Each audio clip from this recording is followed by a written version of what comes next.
नमस्कार, मैं अश्विनी कुमार। आज का मुद्दा में आपका स्वागत है। राष्ट्रपति चुनाव के लिए मतदान के बाद अब उपराष्ट्रपति पद के लिए सरगर्मियां तेज हो गई हैं। आज इस दौड़ में शामिल एनडीए के प्रत्याशी जसवंत सिंह ने पर्चा दाखिल कर दिया और इस नामांकन के साथ ही प्रदेश के सियासी हलकों में एक नई चर्चा जोर पकड़ चुकी है। दरअसल मसला पार्टी लाइन से ऊपर जाकर राजस्थानी प्रत्याशी के समर्थन का है। क्या जसवंत सिंह के नाम पर राजस्थान एक होगा? जैसे प्रतिभा पाटिल को लेकर महाराष्ट्र, तो प्रणब मुखर्जी को लेकर बंगाल एक हुआ। आज का मुद्दा में हम इसी पर चर्चा करेंगे और हमारे साथ होंगे हमारे न्यूज़ हेड प्रताप राव। तो चलिए, आप बने रहिए हमारे साथ इस खास चर्चा में। आप हूँ जसवंत।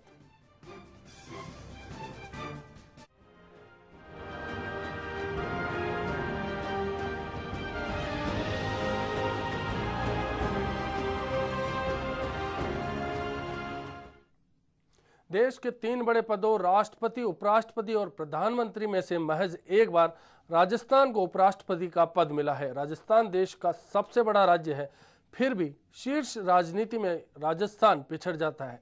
आखिर क्यों? देखते हैं। ये देश 65 साल की चेतना को जी चुका है। देश के 3 सबसे बड़े संवैधानिक पद हैं, राष्ट्रपति, उपराष्ट्रपति और प्रधानमंत्री।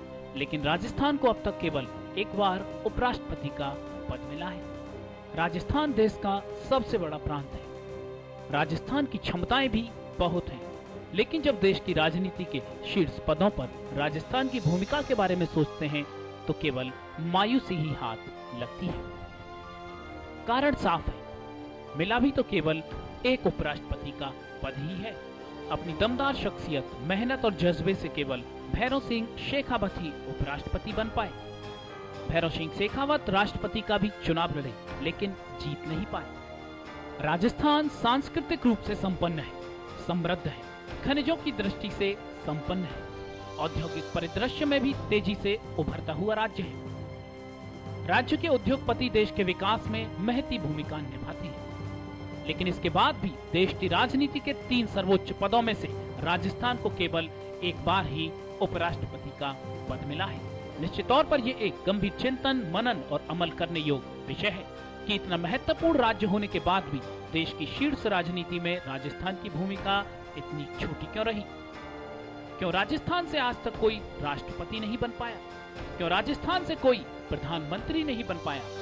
आखिर क्यों राजस्थान से अब तक केवल एक शख्स ही उपराष्ट्रपति बन सका?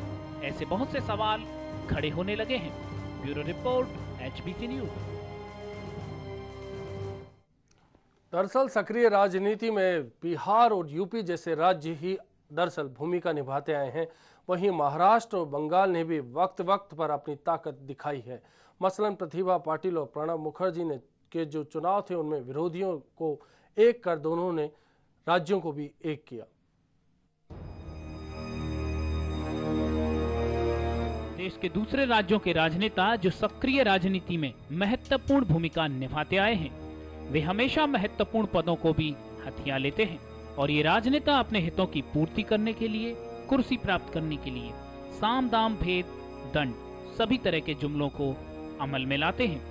कभी भाषा के नाम पर, कभी जाति के नाम पर, कभी भाईचारे के नाम पर ये अपने राज्य के लोग और लोगों के साथ राजनेताओं को भी अपने साथ कर लेते हैं और मौकों का फायदा उठाते जाते हैं। लेकिन पता नहीं क्यों राजस्थान ऐसी एकजुटता कभी नहीं दिखा पाता, इसीलिए शीर्ष राजनीति में पिछड़ता जा रहा है। पिछले राष्ट्रपति के चुनाव में प्रतिभा पाटिल ने भी ऐसा ही किया और मराठी मानुष के नाम का सहारा लेकर अपने धुर विरोधियों को भी साथ कर लिया। मराठा स्वाभिमान का नारा देकर शिवसेना और एनसीपी को अपने साथ जोड़ लिया और चुनाव जीत लिया। इस बार के राष्ट्रपति चुनाव में भी प्रणब मुखर्जी ने ऐसा ही किया। वामपंथी सरकार के प्रबल विरोधी हैं, लेकिन बंगाली भाई के नाम पर प्रणब का समर्थन किया। ममता बनर्जी ने पहले प्रणब मुखर्जी के नाम को बिल्कुल दरकिनार कर दिया था, क्योंकि दोनों में राजनीतिक प्रतिद्वंद्विता रही है। लेकिन बाद में ममता बनर्जी ने भी प्रणब को ही सपोर्ट कर दिया। कारण यही है कि वे एक बंगाली हैं। बड़ी अजीब बात है, देश के हर राज्य में शीर्ष संवैधानिक पदों पर एकजुटता बन जाती है, कहीं मराठा भाई के नाम पर तो कहीं बांग्ला भाई के नाम पर। लेकिन राजस्थान के लोग ऐसा नहीं कर पाते। यहाँ पर कोई राजस्थानी भाया के नाम पर एक नहीं होता और इसीलिए राजस्थान को कोई शीर्ष संवैधानिक पद नहीं मिल पाता है। Bureau report, HBC news. दरअसल इस बार के अगर उपराष्ट्रपति चुनाव की हम बात करें तो राजनीति के अखाड़े में जसवंत सिंह एक बड़ा कद रखते हैं। ऐसे में बतौर राजस्थानी उनकी भूमिका ज्यादा महत्वपूर्ण होती है। कैसी है जसवंत सिंह की दावेदारी, आइए देखते हैं। विश्व के सबसे महान यूनानी दार्शनिक प्लेटो का कहना था कि देश के सर्वोच्च और शीर्ष पदों पर बैठने वाले लोग सर्वाधिक योग्य और चिंतनशील होने चाहिए, दार्शनिक होने चाहिए। जसवंत सिंह भी ऐसे ही हैं, दार्शनिक, लेखक, चिंतक और एक योग्य उम्मीदवार। जसवंत सिंह 1960 के दशक में सेना के अधिकारी रहे। जसवंत सिंह अटल बिहारी वाजपेयी की सरकार में वित्त मंत्री और विदेश मंत्री भी रहे। जसवंत सिंह को सर्वश्रेष्ठ सांसद के खिताब से भी नवाजा जा चुका है। भारत विभाजन पर लिखी गई किताब जिन्ना, इंडिया पार्टीशन इंडिपेंडेंस को लेकर भी वे चर्चित रहे। उनकी एक दूसरी किताब कॉल टू ऑनर भी चर्चित रही। वर्तमान में राजस्थान की राजनीति में वे एकमात्र ऐसे चेहरे हैं जो शीर्ष संवैधानिक पदों तक पहुंचने की पूरी क्षमता और योग्यता रखते हैं। जसवंत सिंह के अलावा पूरे राजस्थान की राजनीति में ऐसा कोई भी चेहरा नजर नहीं आता जो उनके कद की बराबरी कर सके। न आज के दौर में और न आने वाले 15-20 सालों तक राजस्थान में कोई ऐसा सितारा दिखाई देता है। अपनी उदारवादी छवि के लिए प्रसिद्ध रहे जसवंत सिंह आर्थिक सुधारों के समर्थक रहे हैं। पोखरण परीक्षण के बाद अमेरिका जैसे देश को पटरी पर लाने में उनकी महत्वपूर्ण भूमिका रही थी। जसवंत सिंह एक ऐसे नेता हैं जो न सिर्फ अपनी पार्टी में बल्कि विरोधियों के भी चहेते रहे हैं। अगर वे भारत के उपराष्ट्रपति बनते हैं तो वास्तव में राजस्थान के लिए गौरव का क्षण होगा। Bureau report, HBC news. दरअसल भैरों सिंह शेखावत की अगर बात की जाए तो उनके बाद अगर राजस्थान की राजनीति में कोई बड़ा नाम है तो वो है जसवंत सिंह, जिन्होंने केंद्र में महत्वपूर्ण भूमिका निभाई। यहाँ तक कि अंतर्राष्ट्रीय पटल पर भी उनका बड़ा नाम हमेशा चर्चा में रहा। किसी न किसी कारण से वो ऐसी शख्सियत बनकर उभर कर आए कि राजस्थान के रूप में भी उनकी पहचान हो। लेकिन क्या राजस्थान का समर्थन मिलेगा उपराष्ट्रपति चुनाव को लेकर जसवंत सिंह को, यही आज हमारी चर्चा है। अपना जसवंत क्या भाएंगे राजस्थान को, इस चर्चा में हमारे साथ जुड़ चुके हैं न्यूज हेड प्रताप राव।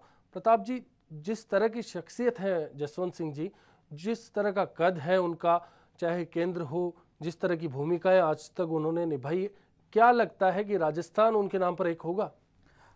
अश्विनी, बात यही बड़ा सवाल है जो आज हम राजस्थान की जनता और राजस्थान के नेताओं के सामने खड़ा कर रहे हैं।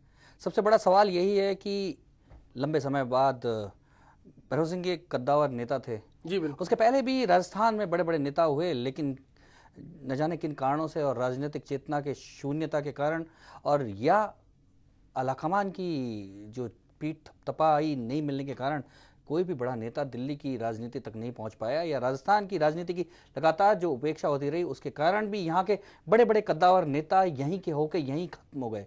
कुल मिलाकर हमारे पूरे 65 साल की आज़ादी के बाद एक ही नेता मिला, वो भैरों सिंह शेखावत था, जो अपने दम पर, अपने कर्तृत्व के दम पर, अपने काबिलियत के दम पर उपराष्ट्रपति पद तक पहुँच पाए। उसके बाद जसवंत सिंह एक ऐसा नाम है जो सेना के माध्यम से होते हुए भारतीय राजनीति में आए। उन्होंने राजस्थान की राजनीति में भले ही कम अपना योगदान दिया हो, लेकिन देश की राजनीति में जसवंत सिंह एक ऐसा नाम है जिसे भुलाया नहीं जा सकता। जी बिल्कुल। कुल मिलाकर ऐसे दौर में उन्होंने वित्त मंत्री और विदेश मंत्री जैसे पद को संभाला, जो एक टर्निंग पॉइंट था हमारे राजनीतिक इतिहास के लिए। और ऐसे में उनकी एक ईमानदार छवि, ईमानदार नेता, ईमानदार वित्त मंत्री, और जसवंत सिंह का कार्यकाल भी जब वित्त मंत्री के तौर पे अगर माना जाए तो जिस कार्यकाल के कारण प्रणब मुखर्जी को कोसा जाता है कि बहुत महंगाई दी उन्होंने, तो जसवंत सिंह की बड़ाई इसी के लिए की जा सकती है कि उन्होंने महंगाई को इस तरह से कंट्रोल कर लिया था कि महंगाई नाम की चीज भारतीय जनता भूल गई थी। कुल मिलाकर ये काबिलियत उनकी अपनी है। लेकिन सबसे बड़ा सवाल यह है कि काबिलियत तो और कई नेताओं में है राजस्थान के। सबसे बड़ी बात यह है कि क्या हमारे देश, हमारे प्रदेश की जनता, क्या हमारे प्रदेश के नेता उस तरह से खड़े होते हैं जिस तरह से दूसरे प्रदेश के नेताओं के पीछे वहां की जनता खड़ी हो जाती है। सवाल यही उठता है कि जसवंत सिंह आज मैदान में हैं तो क्या ये हम सब राजस्थान के लोगों का एक मजबूत फर्ज नहीं बन जाता कि राजस्थान की धमक दिल्ली की सत्ता में हो, राजस्थान की पहचान दिल्ली की सत्ता में हो। बिल्कुल प्रताप जी, बिल्कुल मैं वही चीज बताने जा रहा था। बल्कि दरअसल अगर बात करें प्रणब मुखर्जी की, तो प्रणब मुखर्जी का ऐसा व्यक्तित्व था कि हर राजनीतिक दल उनके समर्थन में आना चाहता था या फिर कहीं ना कहीं उनके लिए एक सॉफ्ट कॉर्नर रखता था। वही शख्सियत अगर बात की जाए भैरव सिंह जी की थी कि उनके खिलाफ ना तो राज्य में कोई बोलता और ना ही केंद्र में अगर ऐसी कोई बात उठती, कहीं ना कहीं सॉफ्ट कॉर्नर उनके लिए होता।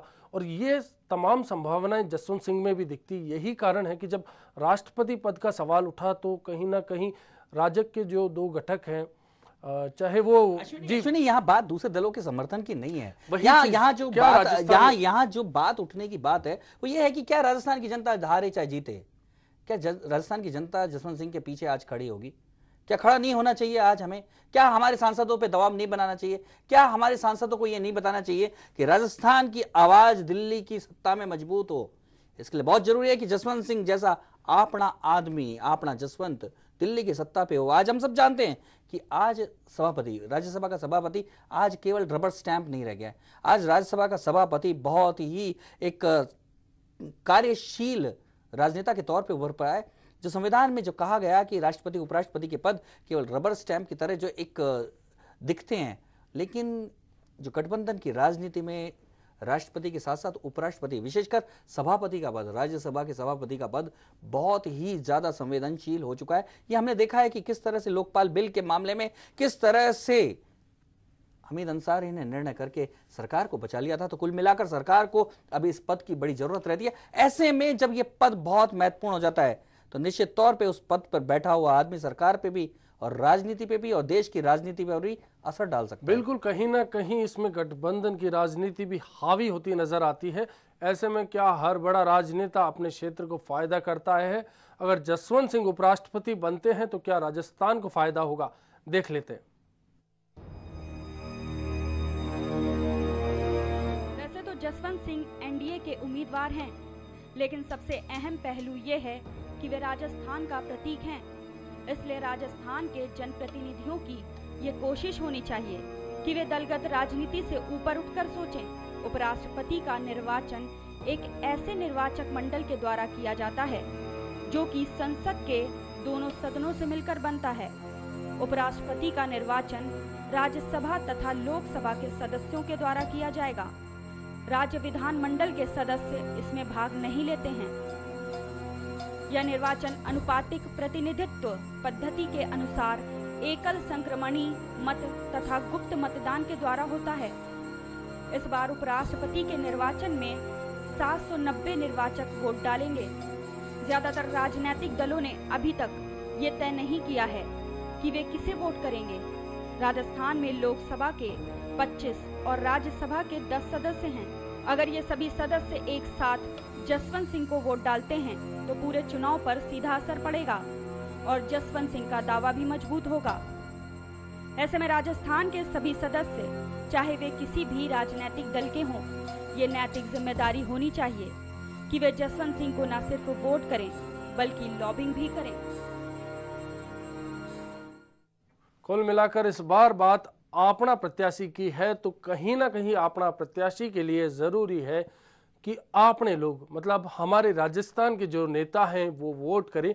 25 लोकसभा सांसद और 10 राज्यसभा सांसद कहीं ना कहीं ये जिम्मेदारी ले कि वो केंद्र में उपराष्ट्रपति के तौर पर कहीं ना कहीं जसवंत सिंह को स्थापित करेंगे। अगर ये प्रतिबद्धता साबित हो जाती है तो फिर कहीं ना कहीं उम्मीद की जा सकती है कि राजस्थान विकास के पथ पर फिर अग्रसर होगा और कहीं ना कहीं राज्यसभा के जो चेयरमैन, जो सभापति हैं, उसके तौर पर जब काम करेंगे जसवंत सिंह, तो कहीं ना कहीं वो उम्मीद राजस्थान वासियों की बनी रहेगी। चर्चा में हमारे साथ बने हैं प्रताप जी। प्रताप जी, क्या लगता है अगर जो 35 सांसद राजस्थान से हैं तमाम समर्थन कर देते, पहले तो किस सूरत में करेंगे? अश्विनी, यहाँ जीत का मामला नहीं है, राजस्थान के विकास का भी मामला नहीं है जी। हमें इसको इस दृष्टि से नहीं सोचना चाहिए कि जसवंत सिंह जीत जाएंगे और विकास हो